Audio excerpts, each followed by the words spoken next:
would you even sleep at all? Well, I know it depends on how rich you are and probably how lazy you are.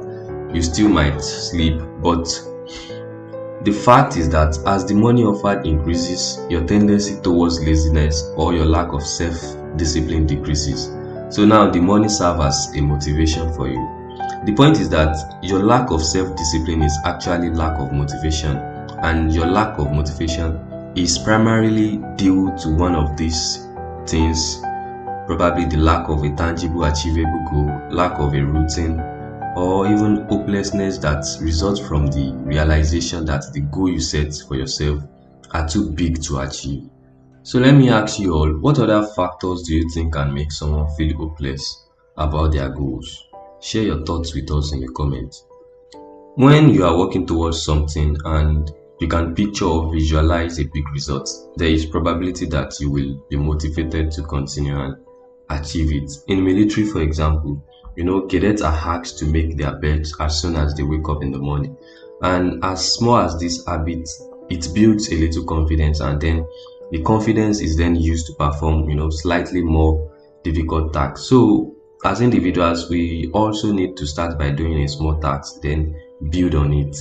You see, self-discipline that we are talking about, discipline itself is a habit, and you see, habit can be made and it can be broken.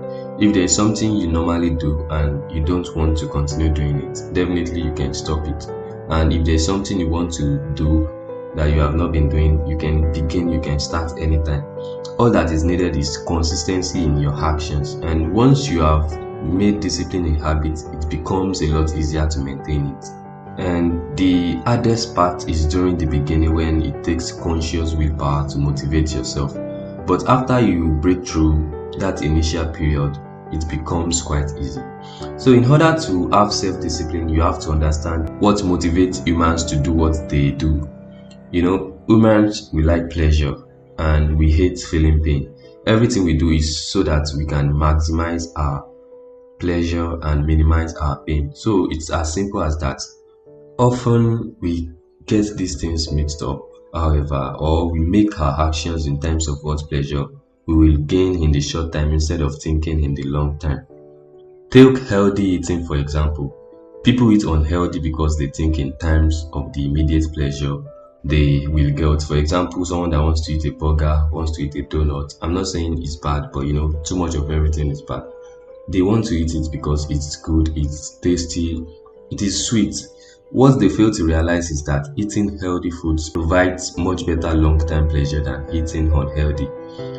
People often think of pain in the short term instead of the long term. For example, a person might associate short-term pain to working out instead of associating pain with the far worse and long-lasting ill effects of being out of shape and unhealthy. The thing is, it is never easy. For example, as I said earlier, if you're in the military, you are trained to eat healthy food, you are not allowed to take drugs. You need to be fit. If you are an athlete, you have to, watch the food you eat. You can't just consume anything. You can't just, eat whatever you want to eat because it's sweet or whatever. If you are going to become a musician, for example, you cannot just continue to drink cold water the way you like. You have to be disciplined. You have to, avoid consuming all these things. It is self-discipline that can help you. If you are not disciplined, then you are definitely going to, do those things that you know that you are not supposed to do. Discipline is all about habits and the associations we make in our lives. So be consistent in your actions and start thinking in the long term instead of the short term, and you'll find that self-discipline is not as hard as people make it out to be. There is this saying that says, when you are young, you have time, you have energy, but no money. And when you get older, you will have money, you have time, but no energy.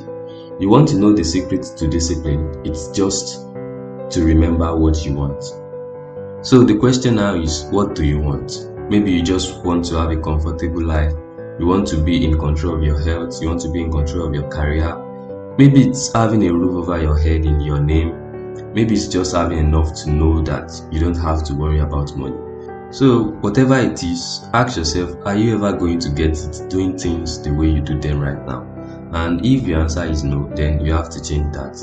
Remember what you want, and you need to stop letting people decide your life. While you may be open to opinions, be sure to know what exactly you want and need in life. And that alone will help you filter for your own future sake. You see, discipline is a challenging part that is never easy due to the mind's interference. And it is important to stop listening to the mind and execute the plan like a machine. If there is something you have to do, go and do it. Stop listening to your mind, do it immediately. You see, the pain of discipline is the price of happiness. And those who succeed are those who keep going, regardless of the discomfort, regardless of the pain. And you see, the key is to stop listening to the mind and focus on the task at hand. I believe that we can all agree that discipline is the bridge between goals and accomplishment. So it's important to adopt a do it right now mentality. Something on your mind, document it right now. Thinking about working later, work right now. Done eating, do the dishes right now. Finally, we'd love to know your thoughts. Why is it important to have tangible goals, and what happens when someone realizes their goals are too big to achieve? Please drop your comments. Thank you so much for joining us on this episode. I hope this insight resonates with you and inspire you to take action. Until next time, keep pushing forward, stay disciplined, and watch how your life transforms. Whatever commitments you have decided on for today, this is also an encouragement for you to go and get started on them right now. And please remember to like, comment, share, and subscribe to our channel. Thank you once again, and bye for now.